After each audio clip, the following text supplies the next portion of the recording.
Good morning to you, wherever you are in the world, whatever time of day it is. Morning, evening, afternoon, good morning to you. My customary greeting in the morning when it's morning here. Welcome to another Sonic Storytime, and today, something a little bit less story and more discussion. I hope this will prompt some discussion. This is for the musicians, the young musicians, and the people embarking on and beginning a professional career, looking how they can leverage their skills in different ways. And I apologize for the camera angle. I do not have a stand or a tripod or anything to strap the camera up with today with me. This is sort of impromptu and kind of illegal, I suppose, probably, here in my lovely state. So I have to keep it down below the steering wheel so as not to be detected. And here I am blowing myself in just like a regular old Facebook criminal. But yeah, today's discussion. Endorsement deals. For those of you interested in seeking, considering, negotiating for endorsement deals, some things to think about. I have some experience. I am not a top-level player. I am not a top-level singer. I am not a top-level audio engineer or producer. But I've done all those things, and I actually have had some dealings with endorsement deals. I had a very small type of arrangement with Vic Firth, and I'll explain that. But I'm very grateful for them and for Vic particularly, because, man, he was a prince. I forgot to mention him, I think, in my Prince's story time a while back, but what a great guy. Anyway, I had a little situation with Vic Firth drumsticks. I had a major drum and percussion manufacturer approach me, which I'll get into a little bit later, about endorsing some of their products and doing some clinics for them and things like that. That didn't work out, but I'll explain that situation. Also, when I had the band, when I had the Mighty No Stars, I was able to help basically everybody get endorsement deals.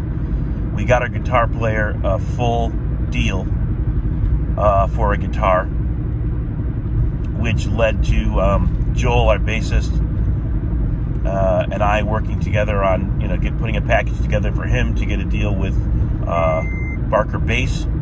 By the way, Lee Barker is a great guy also, who invented a really cool instrument you should check out. But those two deals helped Brett, our drummer, get a custom drum endorsement from a manufacturer in his hometown outside of Chicago in Illinois.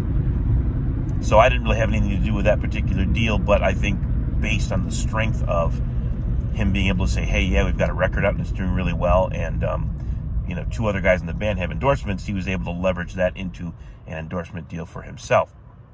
So I have a little experience in the area and some things to think about for those who may be dreaming that it's something that it's not.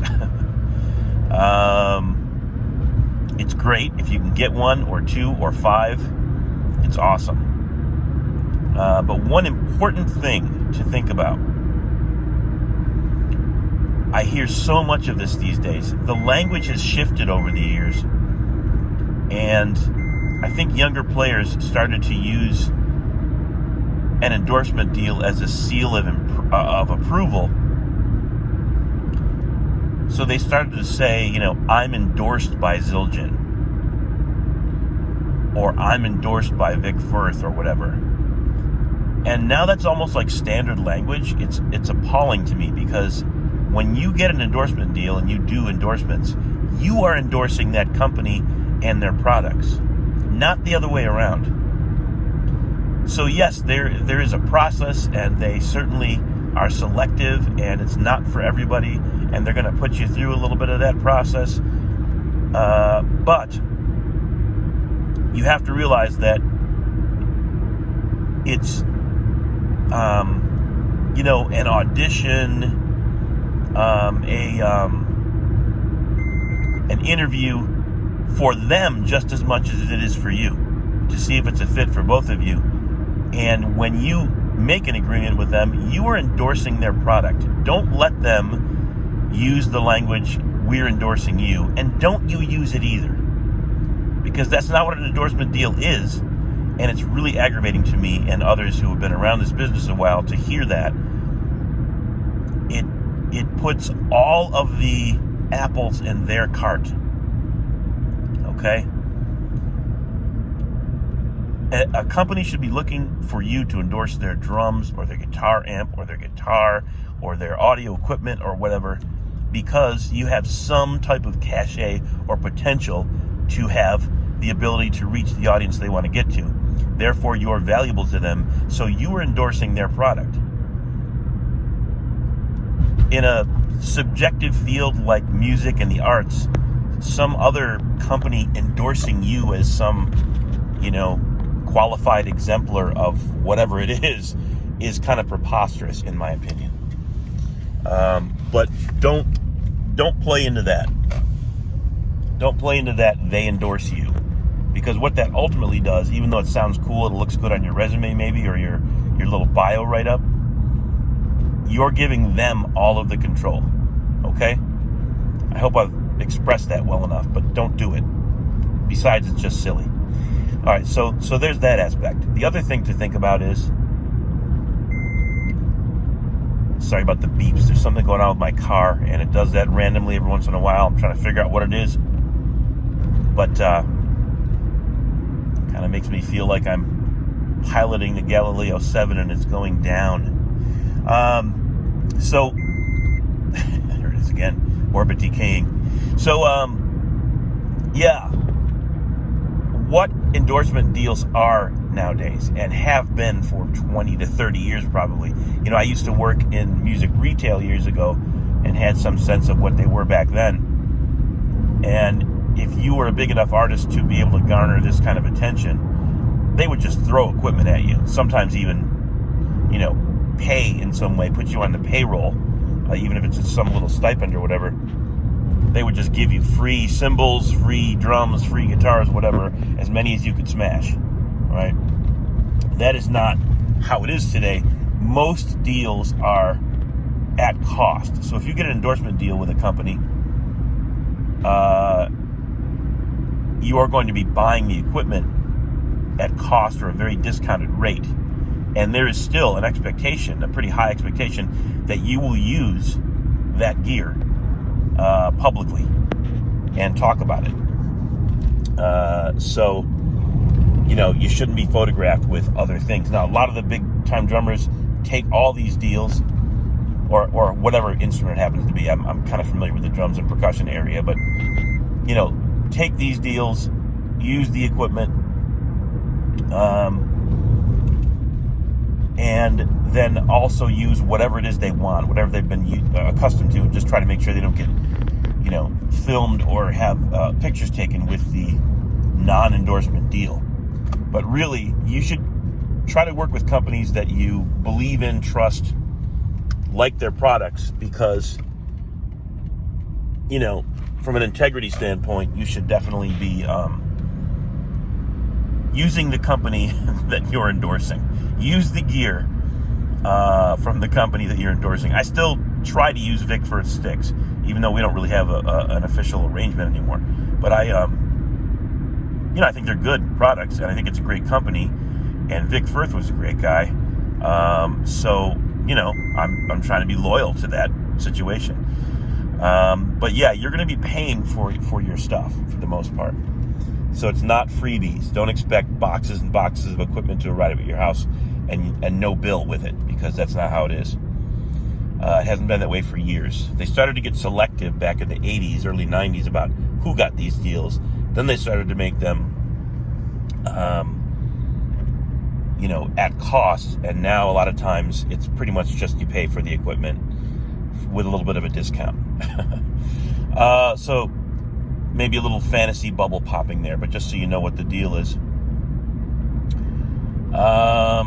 What else can we say about them? There are good companies to work with, and there are bad. There are good reps, artist relations reps to work with, and bad, just like in any other aspect of the music business or business in general.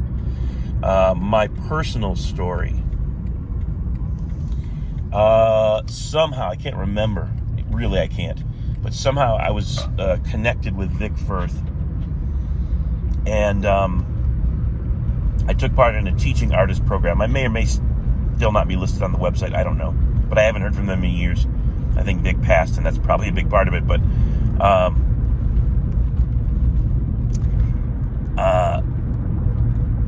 I basically had the lowest possible level situation with Vic Firth, which was I was in their teaching artist program. I got free sticks, and every once in a while, and they sent me books. They sent me books to use with my students, and that was their way of reaching out to the teachers who were busy to try to reach the next generation, and that's pretty smart. It was really not much. I'm not claiming it to be anything more than what I just explained. Only here's the rub. I got a personal call from Vic Firth at one point, and he spent about a half an hour on the phone with me, very personable, talking about playing and teaching and his products and all kinds of stuff. And that means he was calling all of the people in that program. So think about that. All the endorsers for Vic Firth, and then all the people in this teaching artist program, he was making personal calls. That's amazing for us little peons, right? Fast forward several years, even though many years ago, I was doing a lot of drum circles and drum clinics, percussion clinics, and things like that. I did not seek this out. These guys called me. I'm a little reticent to mention their name, but I'm going to do it anyway. But I got a call from an artist rep for Remo. I did not call them. I did not send them a package. I did not ask for any of this. They sought me out. Somebody recommended me, and I'm very thankful for it. Thanks, whoever you were. But somebody recommended me, got back to Remo. Somebody called from California. They talked up this great deal. We're going to, do this and that. We'll, you guys will go on the road. You'll do some clinics for us. You'll do this and that and the other thing. Now, I had even by then learned to take everything with a grain of salt. But, I was kind of excited about the prospect. Nothing ever materialized, and I called the guy back a few times, and it went from a cordial, from him seeking me out to a sort of a cordial situation to an annoyed situation where he didn't want to hear from me. And after 2 or 3 calls, spacing them out by months, I realized he was just blowing smoke. So contrast those two approaches. A major manufacturer comes to me and then just completely shoots me down after, blowing smoke. Whereas another major manufacturer, the president and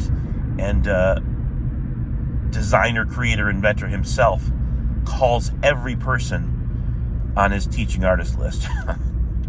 Those are two contrasts in how business is done, and I think you should choose, the Vic Firth model.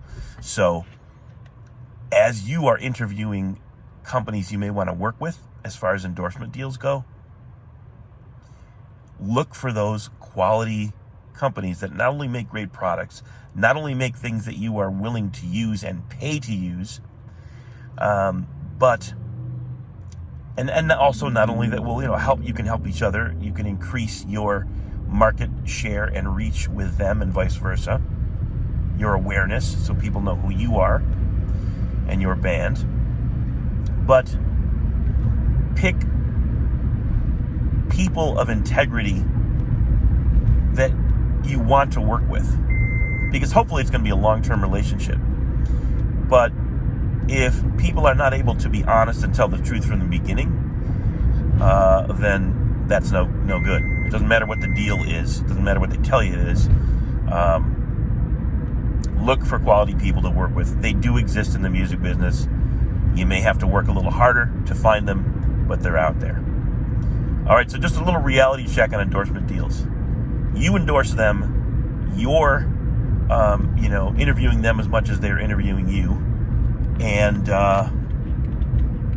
pick quality people and products to work with. And I hope it works out for you. Go get that deal. All right. See you next time on Sonic Storytime.